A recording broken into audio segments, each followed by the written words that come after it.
Hello there! In this video we're taking a look at the amazing Ibanez Pia, which is of course a Steve Vai signature guitar, and I have to say ever since I got this thing, this has been my favorite guitar.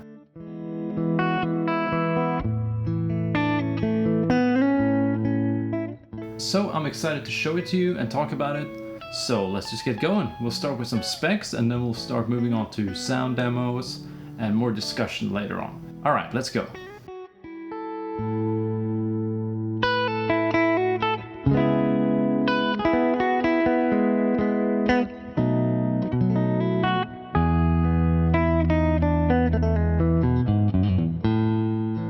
The guitar has an alder body loaded with DiMarzio Utopia pickups and an Edge Tremolo System. Master volume and master tone control, 5-way switch, and also a Treble Bleed feature that can be toggled by the push-pull pot on the volume control.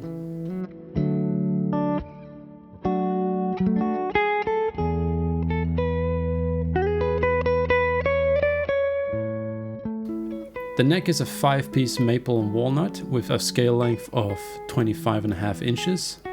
It has a rosewood fingerboard as well as lumen lace side dots that glow in the dark. 24 stainless steel jumbo frets with the Prestige edge treatment. It also has the all-access neck joint that gives very good access to the upper frets, which also have the top 4 frets scalloped. Alright, now let's check out some tones. So I'll start with a clean tone and I'll go through the pickup combinations and let's check it out.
Alright, so now we're moving on to some overdriven tones, checking out all the pickup combinations once again.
Now I'll do a variety of different tones on different pickup combinations, just to show sort of a wider range of what the guitar can sound like.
Okay, so what do I think of the guitar? Well, I know I said something similar in my J Custom review recently, but I will say that this is one of the best guitars I've ever played, if not the best guitar I've ever played. First of all, I can say that the playability and comfort is very good. Everything feels really solid and comfortable to play on. The neck is super comfortable. It's not too thin or too thick or anything like that. It just feels really good in the hands. And it also has a very smooth finish on it, so it's super easy to slide your hand along it. I've had a lot of shred type guitars over the years, but when it comes to playability and comfort, this neck is definitely one of the best. The guitar also has a very nice neck joint that makes access to the higher frets really easy, and for me this has become kind of a must-have feature now. I really don't like those bulky neck joints that hit your hand when you're trying to play up there. So for me, that's perfect. And speaking of the higher frets, the fretboard on this one is scalloped on the top 4 frets, which is actually something I really like. I messed around with it a little bit when I tried a gem a while ago, but I didn't really think too much of it. But after playing this for a while, I've grown more and more accustomed to this, and I think it's a very good feature. So it does make it a little bit easier to grab the string up there and do vibrato, but where I notice it the most in my playing is actually tapping. On some guitars, when you're tapping on those higher frets, it can be a little bit hard to get a clean note out sometimes. You kind of have to hit it in the exact right spot to make the string touch the fret in the right way, and with especially the middle finger, which is the kind of fleshiest finger, you have sort of a pillow that you're hitting it with, so it's not as precise. But it feels like the scalloping is widening the margin of error on that a little bit, so it's easier to get the string all the way down, even if you have like the fleshy part of your finger hitting it. So for me, I really enjoy that for that reason. As for the sound, I think it sounds really good. It has a very versatile pickup configuration, and I think the single coil split sounds has a lot of that single coil spanky character to it. If you saw my J Custom review, you might remember that I thought the single coil sounds were a little bit dark sounding, and in that video I did a comparison between that guitar, this guitar, and a few others, just to specifically compare the single coil split sounds. So I think I'll just attach that same comparison here because this guitar is in the same video, so you can hear a little bit of that difference in tone. So here you go, here's that little tone comparison once again.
This guitar also has another cool sound feature, which is the Treble Bleed on the volume knob.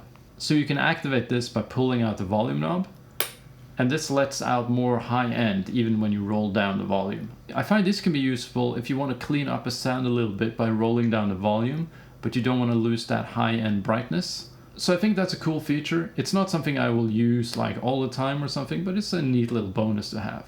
And I'll do a little demo of it here so you can check out what it sounds like.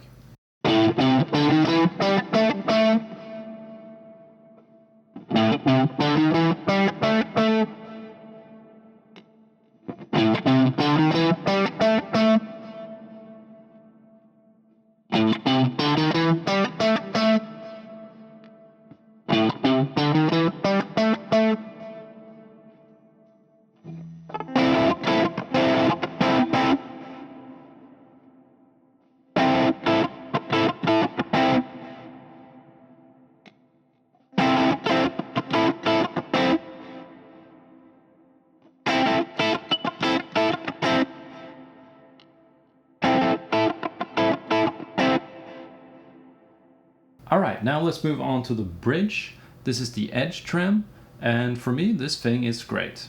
It feels really good to use with the whammy bar, and it stays in tune really well.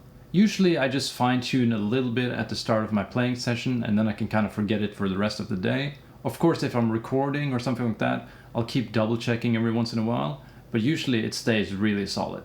It has a really nice level of firmness to it, and you can also adjust how loose it is in the socket. So you can either make it completely solid, so you have to move it out of your way manually each time, or you can have it completely loose, or somewhere in between. For me, I usually keep it in sort of the middle ground setting, but the super stiff or super loose setup also have their place. For example, doing flutters is much easier with the super stiff one, but if you're more used to just playing and letting go of the bar and having it go away on its own, then the looser setup is maybe better for you.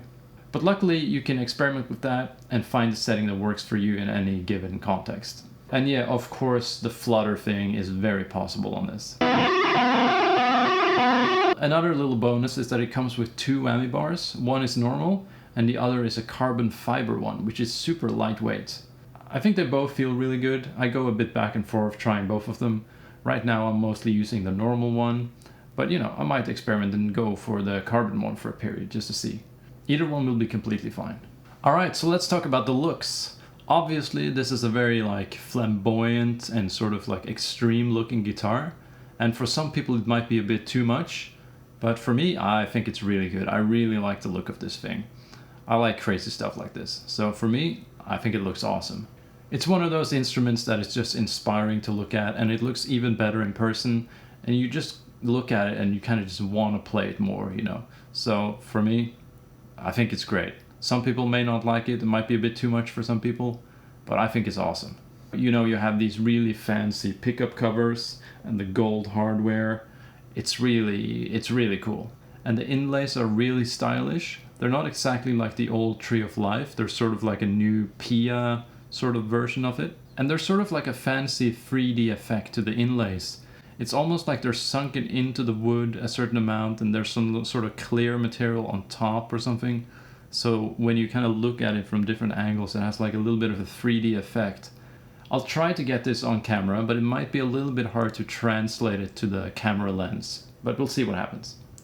I also kind of like these little cutaway shapes in the body like this, which gives it a sort of more stylish look or whatever. I think it's cool. Another cool detail is that the logo on the headstock has a little bit of like a color changing effect to it. Once again, I'll try to capture this on video, so let's see how this works out. So this is me trying to show you the color changing. You can kind of see it's moving through like some sort of gold and almost green type of thing. So yeah, pretty cool. Another thing that has changed from the gem is of course the monkey grip, which has been replaced by the petal holes or whatever.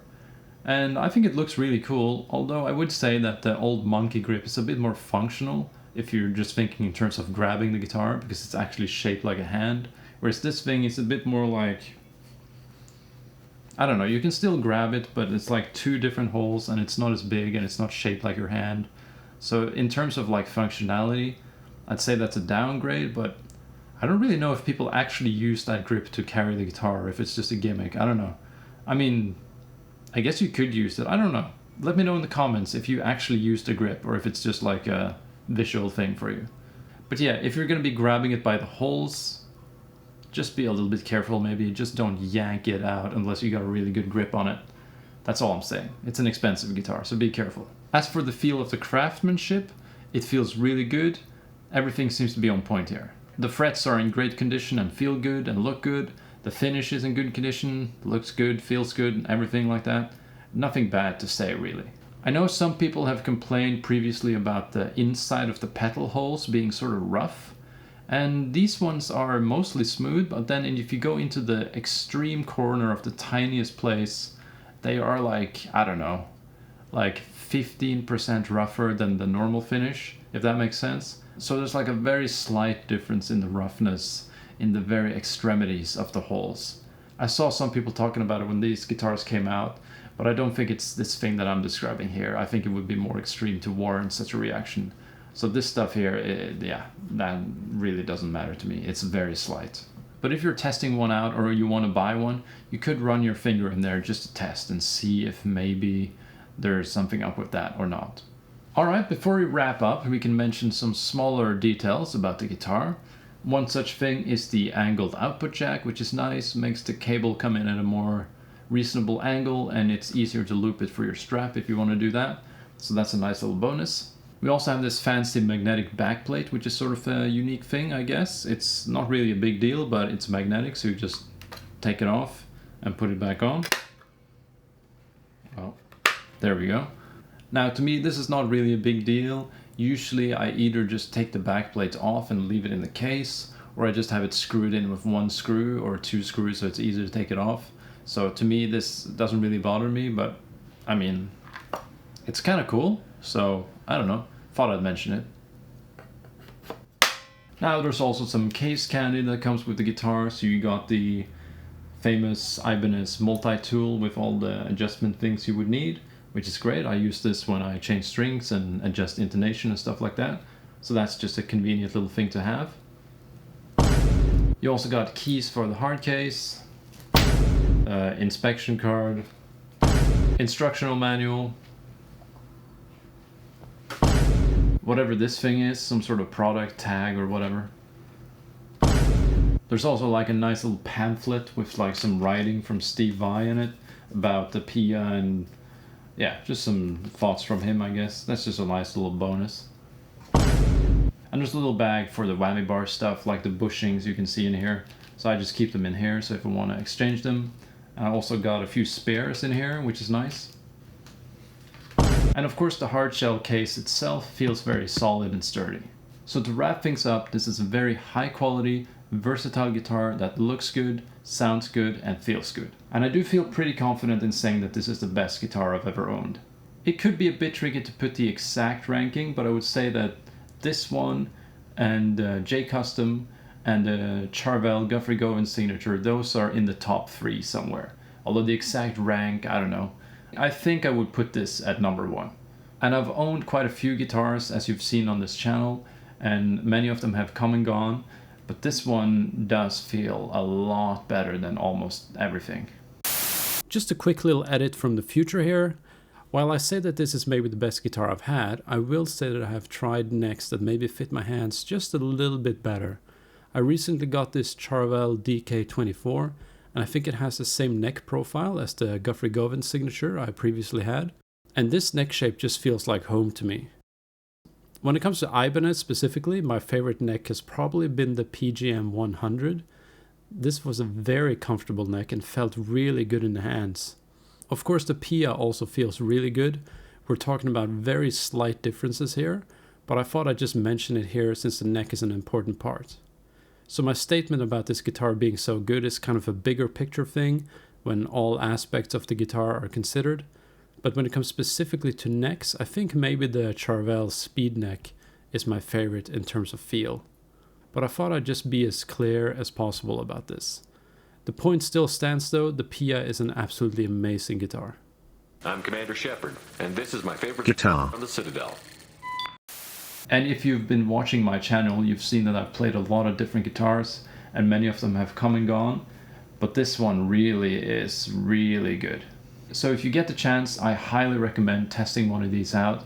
It really is a great instrument. Now, if you got something out of this video, please hit the like button and the subscribe button. It really helps me out.